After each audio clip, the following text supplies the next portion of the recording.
Welcome. You are now watching Divine Lotus. We all know the story of Robin Hood. He was the legendary outlaw who robbed the rich to provide for the poor. It's a comforting idea that excess wealth should be taken from those at the top and redistributed to those who are struggling. But when that philosophy is applied to modern economics, it fails. The wealthiest individuals rarely bear the brunt of heavy taxation. Instead, they bypass it entirely, leaving the bill to fall squarely on the educated middle class. The math is sobering. Today, the average American citizen spends the first 4 to 5 months of the year working strictly for the government. Every dollar earned from January through May goes directly to covering tax liabilities. It raises an uncomfortable question. How did an income tax system, originally championed by the working masses, turn into the very mechanism that keeps them financially trapped? Historically, income taxes were temporary emergency measures. When the British Parliament needed funds to fight Napoleon in 1799, they asked citizens to temporarily chip in. The United States adopted the exact same approach in the 1860s. The government levied a temporary tax solely to cover the immense costs of the Civil War.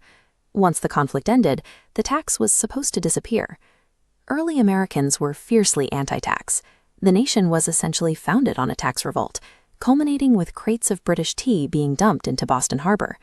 It took over 50 years for politicians to sell the public on the idea of a permanent income tax, which finally passed in 1913 with the 16th Amendment.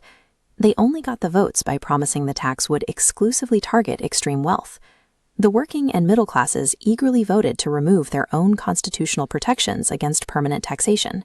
They did it simply because they wanted to penalize the rich. Once that new tax revenue started flowing into government coffers, federal spending expanded. To cover their growing deficits, the government had to lower the tax brackets. Slowly, the tax net crept downward, eventually ensnaring the very middle-class voters who championed the law in the first place. The wealthy responded by leveraging a financial shield dating back to the era of global maritime trade, the corporation. Sending merchant ships into turbulent waters was incredibly risky. If an individual funded a voyage and the ship sank, they could lose everything they owned. To prevent this, the rich created a legal boundary. They pooled their money into a corporation to finance the voyage. If the ship was lost at sea, the investors only lost the specific funds they put into that single trip, shielding their overall wealth. Strip away the image of massive skyscrapers or sprawling factories, and a corporation reveals itself as a manila folder filled with legal documents, filed with a state agency or an attorney. It is a soulless legal body. By shifting their wealth and assets inside these paper boundaries, the rich created an invisible, impenetrable shield against modern taxation and personal liability. Because of this legal structure, employees and business owners operate under two entirely different sets of financial rules. An employee earns a salary. The government immediately takes its tax cut from the top, and the employee tries to survive on whatever is left over. A corporation flips that sequence. The corporate entity earns income, spends as much of it as possible on pre-tax expenses, and then pays taxes only on the money that remains. This legal loophole allows the wealthy to classify many of their lifestyle costs as business expenses. A vacation becomes a board meeting in Hawaii. Vehicles, health club memberships, and restaurant meals can often be paid for legally with pre-tax dollars. It also provides a fortress against litigation. When people attempt to sue a wealthy individual, they often find that the individual technically owns nothing. Their corporations and trusts hold the assets. The wealthy control everything, but own nothing on paper.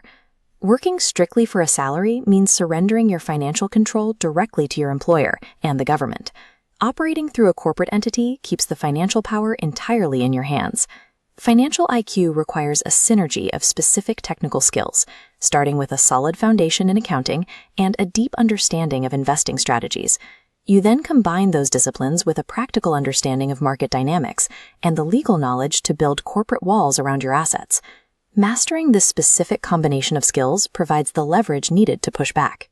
Without it, you are susceptible to the financial intimidation that keeps the middle class trapped in a cycle of earning and paying out. Achieving true financial independence means having the internal fortitude to go against the tide. You must actively reject the default path of the traditional employee, learning to play the game by the exact same rules as the wealthy.